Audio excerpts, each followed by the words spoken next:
तीन सांसद राघव चड्ढा जी, अशोक मित्तल जी, संदीप पाठक जी आम आदमी पार्टी छोड़कर भारतीय जनता पार्टी में शामिल हो गए हैं। मैं उनका भारतीय जनता पार्टी में आने के लिए स्वागत करता हूं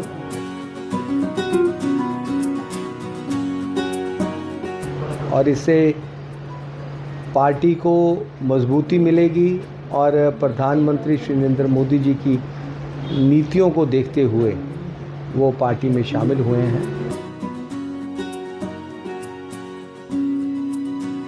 तो लगता है इससे बूस्टअप मिलेगा पार्टी के लिए? बिल्कुल भारतीय जनता पार्टी को बूस्ट मिलेगा, राष्ट्रीय स्तर पर भी और पंजाब स्तर पर भी।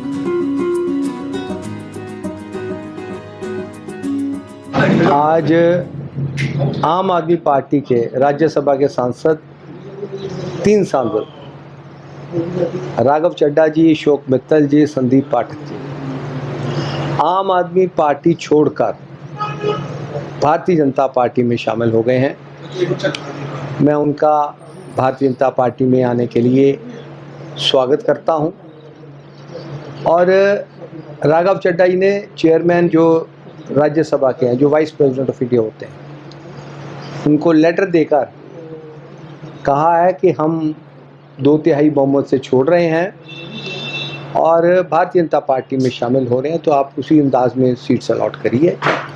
तो मैं उनका स्वागत करता हूं और इससे पार्टी को मजबूती मिलेगी और प्रधानमंत्री श्री नरेंद्र मोदी जी की नीतियों को देखते हुए वो पार्टी में शामिल हुए हैं।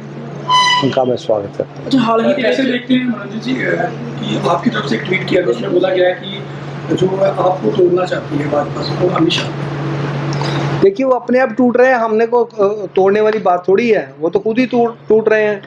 अब जो राघव चड्ढा जी ने उन्होंने बयान दिया है कि हम जो है केजरीवाल जी के कृत्यों में शामिल नहीं होना चाहते थे, इसीलिए इस पार्टी को छोड़ रहे हैं। आप देखिए कि भाई राघव चड्ढा जी डिप्टी लीडर थे, उसके बाद उनको हटाया गया, उसके बाद अशोक मित्तल जी को बनाया गया, तो वो दोनों ही इकट्ठे शामिल हुए हैं। तो इसका मतलब ये है कि जो काम राघव चड्ढा जी से करवाना चाहते थे उन्होंने नहीं किया, अशोक मित्तल जी से बोल रहे थे उन्होंने भी नहीं किया।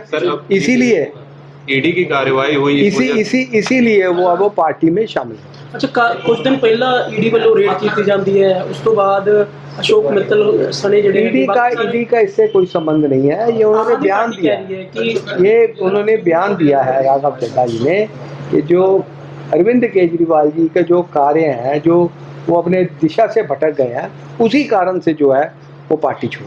कैसे देखते हैं कि राघव चड्ढा की ओर से बोला गया कि मैं उनकी दोस्ती के काबिल नहीं था क्योंकि मैं उनके गुनाह में शामिल नहीं होना चाहता, इसे कैसे देखते हैं? देखिए, वो बात तो उन्होंने इशारा दे दिया है कि अब वो जो कमाम करते हैं, जो उन्होंने कार्य किए हैं, उनमें वो बाकी खुलासे होंगे।